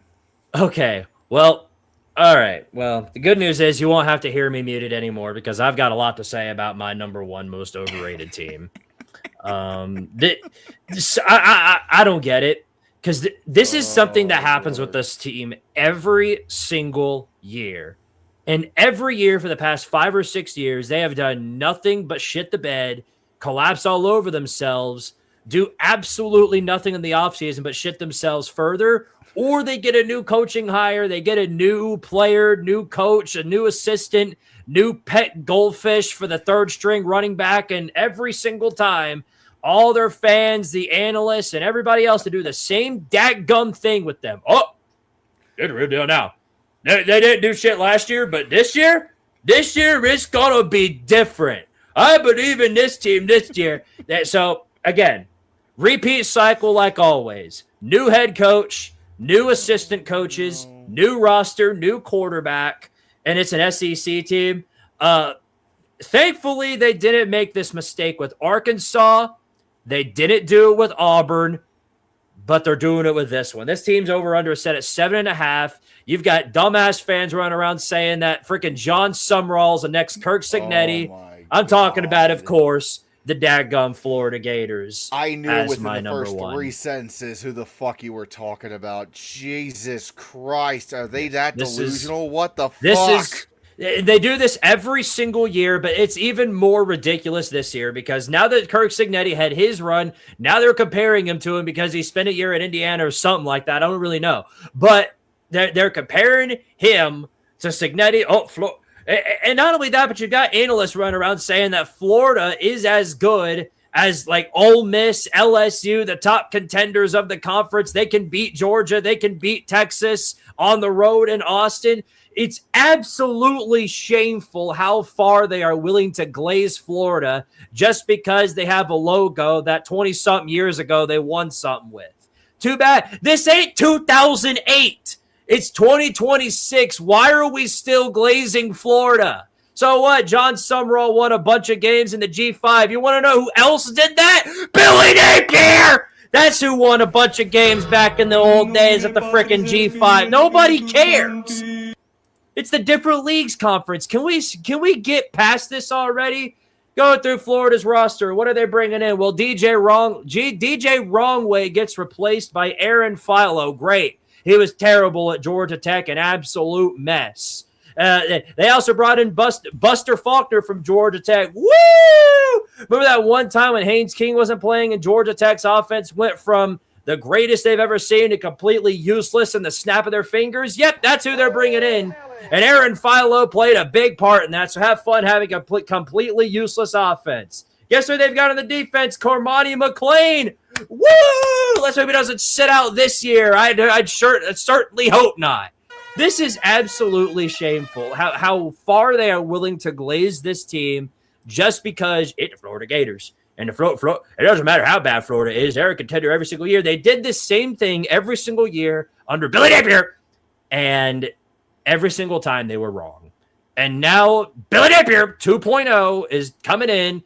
And they're riding high on him again, drinking the Gator Kool-Aid. Once again, I know better. Florida is going to be a mess this year. They're going to be an absolute dumpster fire. Look at their schedule. Look at all the competition they've got to face. I don't know if they make it through their first 6 games better than 2-4. I doubt it. Very highly doubt it. Plus, they got to play Texas, Georgia, Oklahoma. Vandy's been on a run with them. Florida State at the end of the year, maybe. I know it's a Tallahassee, but man, I mean, you've at least had their number. But look, I don't. Florida's a rival. Yes, I do hate Florida, but it's the same thing we do with quite a few teams every single year. But I've never quite seen it to this extent. It's in year 1 of this era. John Summerall he's not coming in and winning 8 games. Not happening. You need to get it out of your head. There you go. Red, you got any parting thoughts on that one? You was lit up over that shit. Jesus Christ. Like we've been doing this for months now. I've been hearing the exact same thing for months, and it just continues to get worse every single week because now you've got people dropping their June polls, and people have got Florida as high as the top 15. Why? Who the hell knows? Because they're Florida, I guess, but they've got them as high as ranked as the top 15 in the land, ranked above teams like BYU, which is again absolutely ridiculous. You put Florida up against BYU right now, it would be over by the first quarter.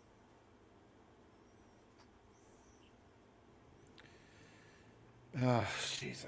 Look, dude, I'm not going to bullshit you. I am all for pissing on Florida's head anytime, any place, anywhere. It's the volume of which that you are saying Florida is overrated that is surprising me. Not the fact that you're saying that the Gators are overrated, because honestly, I could give a shit either way. They could be underrated, they could be whatever. It's the volume of which you're like, fuck this fucking team and everything they stand for, and especially the fans that think that this fucker is going to be the next Curt Cignetti. I agree with you there. There's only one Curt Cignetti, and unfortunately, Indiana's locked his ass up for the better part of the next decade, so we're trying to find one. If the over-under didn't give you any ideas about how overrated this team is, this will give you an idea. For national championship odds, Florida is currently at plus 5,000. That's it?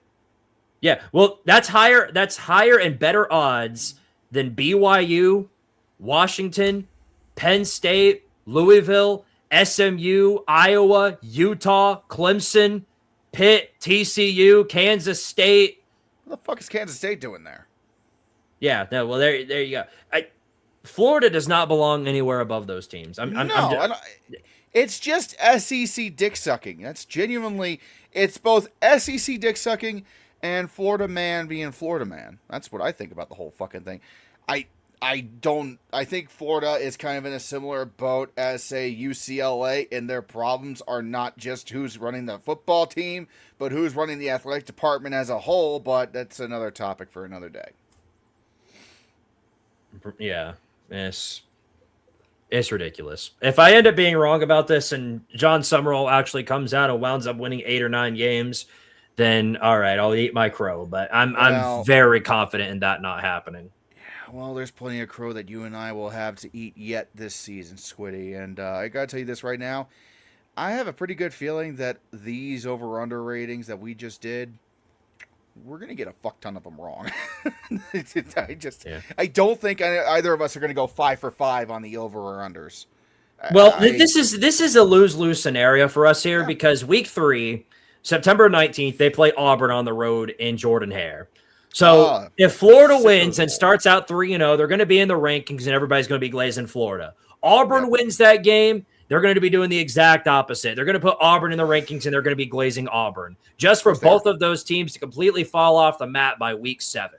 Because it's the SEC. It's not just because it's the SEC. It's the SEC. Son, they do this.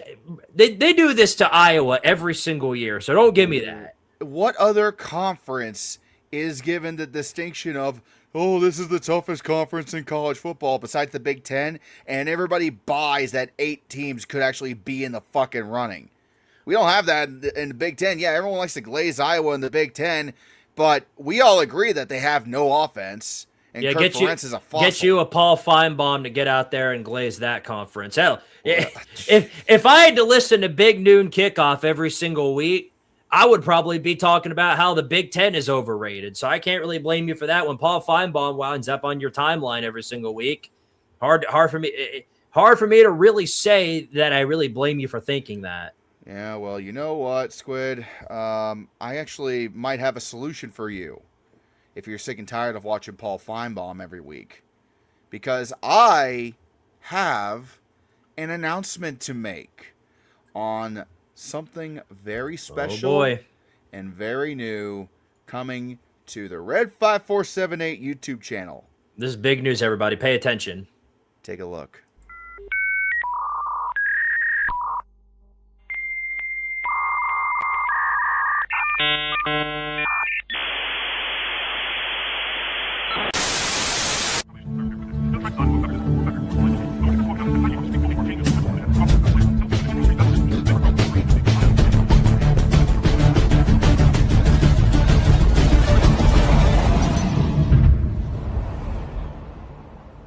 Every Saturday, heroes are born.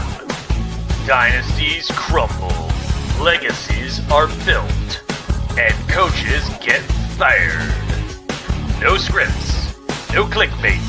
No manufactured corporate bullshit. Just college football. This is College Football Uncensored, where every fan has a voice. Even you, Michigan fans. I hate Michigan! That, ladies and gentlemen, is the announcement. There you go. Coming this July, so here in the next couple of weeks, I'm going to be debuting a brand new show. Now, to be clear, the FBS Report isn't going anywhere. This is strictly something for my own channel. I'm going to be hosting basically my own version of what sports talk radio could be. That is College Football Uncensored. So here's how it's going to work. I will come on the show. I'll talk for a minute, give my piece about the latest news and updates, and then you, the viewers, will be allowed to come on the air and air your grievances with me. And that is going to be something I think people would like, because I don't care what you say. I don't care how you say it. And unlike Paul Feinbaum, you don't have to be an SEC fan to enjoy it. You could be any college football fan. Division I, FBS, FCS, Division II, Division III. Fuck, I'll even talk NAIA with you if I don't give a shit. If it's relevant to what we're talking about that week. I will have more details on how this show will go from there. But basically how it's going to work is we'll utilize my Discord, which if you're not already a member of, go to my Discord. There will be a voice channel made for streams that will have a link to the stream itself. And you will go backstage, and I'll bring you on, and we'll do voice chats. I might do it like that. Might do Discord video calls. Who the fuck knows? You don't have to be on camera, obviously. If you just want audio, you can just have audio. And that's probably how we'll actually do it, because I don't know who the fuck would get on here. But yeah, that's a good idea. Yeah, no, I'm not going to show video of you crazy bastards. I love you guys. You're the reason why we're doing this, but I'm not going to put you on camera because, unfortunately, there's too many dumbasses out there that might do something with a dildo or whatever. So yeah, you don't want to get Mel Tuckered. No, you don't want to do that. So bottom line, it's going to be every Wednesday at 8 o'clock. Starting up here soon. I just got a couple more things to do in prep and how we're actually going to format the show. But occasionally, I'm probably going to have this son of a bitch on with me. But for the most part, it's just going to be me, myself, and I shooting the shit with you for probably an hour or so. So, it's another way we could do more content and, continue to do what we do here. But, Max, that's not how it works. That's not how it fucking works. I got to put this comment on the screen. his red pregnant reveal. Well, now that you mention it, oh, yeah. There How you go. about 7 months due with this one? That or 7 beers, I'm not sure. So. Incredible. Just absolutely phenomenal. I mean, everybody knows Mo wears the pants in my relationship with her. That's just the great. Incredible. Well, on that note, I feel like that's time. That's as any good of a key to end the show. I know I was going to take a few moments to ask your guys' suggestions on teams that were overrated or underrated this year, because I know you guys have had some suggestions in the chat of some of that are overrated, underrated, somewhere in between, properly rated maybe. Tell me your thoughts. But first off, super chat time. Taco at the 5. At least Virginia Tech will at least go bowling. I think they're underrated since their schedule is favorable, except for the last stretch. That is the thing with Virginia Tech. And big game James Franklin is that in the ACC, there are no big games. So he's got that going for him, if anything else. Sharpshooter James, been a member for 7 months. Shout out to you, buddy. Says, Florida should have kept Clown Mullen. He took him to the SEC championship game. Oh, yeah. Most rational minds have been most rational minds have been saying that they should have kept Dan Mullen. I know it led to moments like this, but I mean, everybody could use a little development. Yeah, but it was by far still the best that they've had since. Yeah, well, this has been a certified Jeff Sims moment because why the fuck would anybody think that? And why would that be possible? And why is he still relevant in this conversation? That's all I got to say about that. Get Dan Mullen once again. Thank you very much. Have a good evening. Taco wants to talk about the Chaz Coleman thing. Well, good news. I went down the stairs, looked in my kitchen, and I found a fork. Yeah, most people saw that coming. That's what I was getting at there. Most people saw the Chaz Coleman thing coming. There was discussions about it from outside analysts that were looking inwards, and there was talks about Chaz Coleman not showing up to practice, flexing his money. The whole thing was just a shit show, and I knew he was gone. I knew he was gone well before he was actually gone. In fact, he was already gone before he was really gone. They just got fed up with it at some point and finally kicked him off the team. Hate that it happened. But I mean, yeah, it's just absolutely pathetic. You're getting paid tons and tons of money to come to play football at a major university. You don't even bother to show up to practice. No, you can take that shit somewhere else where they'll tolerate it. Ain't gonna happen here though. Yeah, no, fuck that. Like, yeah, that's the one nice thing about NIL. If there is going to be any nice things, it's going to bring out the assholes and expose them for who they are. You're going to be guessing, and they're not going to be just coasting through college being like, oh, he was just the perfect student when he only showed up to like 4 classes and drove a fucking Rari everywhere. Frankly, I don't know why anybody's surprised by this. Even if there was no money involved, you don't show up to practice, chances are you're probably just going to get booted off the team. I mean, this is common knowledge here. If you were a student athlete or an athlete of anything, if you don't bother to show up, then you're just wasting a scholarship. Get out. Honestly, yeah, because that scholarship could go to someone else that actually does show up, that is actually there for his team and wants this shit. Exactly right. Let's see. Did anybody give some overrated or underrated preview? So give me 50 for UMass. 50 what? 50 losses? 50 beers, because you don't have enough if that's the case. Right. Michigan is ultra overrated because it's Michigan. There you go. Incredible. Yeah. How do we say this best? I hate Michigan. That's it. Red, this one's for you. Thank you for the 2 Arctic Phoenix. Watching the World Cup? If yes, who is your COTT?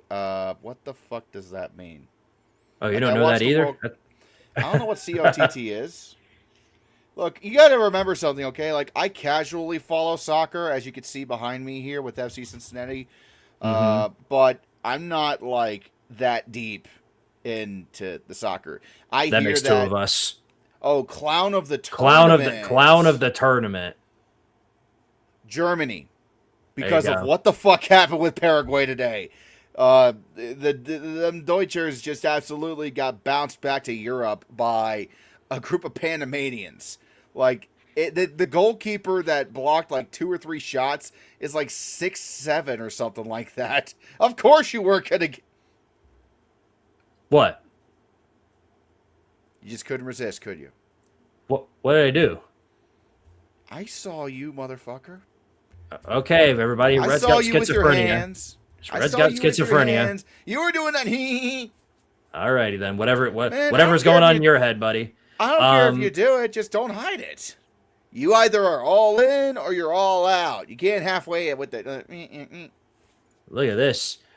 Houston underrated. My ceiling for them is 12-0, and Keyshawn Henderson is a Heisman contender. They're going to be the worst 12-0 team in college football that I've ever heard of. Yeah, I don't know about that. They've got a pretty hard heard of them. schedule. I don't think Houston's running the table. Hell no. They're going to be good, but they're not running the table. I think Texas will do dumb shit and bust. Depends on what your definition of bust would be. Like bust not making the playoffs. Yeah, because I would agree. I can't agree with you on that, but if that were the case, if that were the definition of busting for Texas, then yeah, I would absolutely agree with that because they're not the favorite to win it, but they're one of the national contenders. Agent Charles with the 10 says, "Yo, Squid, I was just in Tennessee with some friends. Had a great time. Can't wait to go again when it's less crowded." Yeah. Well, which part were you in? Because were you in Knoxville, Nashville, Memphis? Hope you weren't in Memphis. Yeah. Yeah. Based on the fact that it was crowded, I'm assuming it was one of the bigger cities. Glad you had a good time though. Red's been to Tennessee before. He was up in Pigeon Forge though. Yeah, you and I met up last year while I was up in Pigeon Forge and Gatlinburg with Mo, hanging out and checking out the sights, climbing a mountain, and getting my ears popped in the process. Fun times. I want to try and make it up to Ohio sometime before the season comes to a close. Because once the college football season's here, there's not going to be time to do any sort of Yeah, you really ought. I'll take you to Nippert Stadium, and you can walk on the Nippert Stadium turf, so you can say you've been in a college football stadium on the field. I'll see if I can work that out, but yeah, no, I'd have to figure that out. Yeah, that's one of the It's one of the few college football stadiums in the country where there's absolutely no limit on public access as long as there's not a game or athletic event going on in the stadium. You can basically students walk through campus all the time and shortcut by walking across Nippert Field to get to class. So yeah, it's some, but just don't go to the wrong part of the area or you might get shot. So that's. Just stick with me, kid, and you'll be fine. All right, well, we'll see if we can make that work out. Texas forever overrated, and we're stuck listening to the Glaze. Yeah, if Texas finds a way to beat Ohio State at home, the Arch Manning Glaze is going to last for all of eternity. They're never going to let that go. Texas could pull it off against the Buckeyes, I fear. They very well could. They've got them at home this round. And there's a lot of uncertainties I have with Ohio State's offense, so they very well could pull it off. Oregon is trust fund overrated. That's what Red thinks. Yep, it especially is. All right, well, we're 20 minutes past, so we're going to go ahead and call it a night and wrap this show on up. Get on out of here. Any finalizing words from you, Red? Yep. Check out, again, Oklahoma College Football's Broken Wagon coming up this Friday here on YouTube. If you want to see it early, it's $5 on Patreon to see it early. Plus, when you become a member on my Patreon, you get access to other shit, including special updates, behind the scenes, when I can get them out to you at least. And then, other than that, man, I'm heading up to Columbus this weekend. Going to take a small little vacation near Hocking Hills. Me and Mo and our dog. Kids are with their folks in Michigan. Or with their grandparents in Michigan right now, and having a good time. So I get to be free and not busy this weekend. Enjoy it. Hope.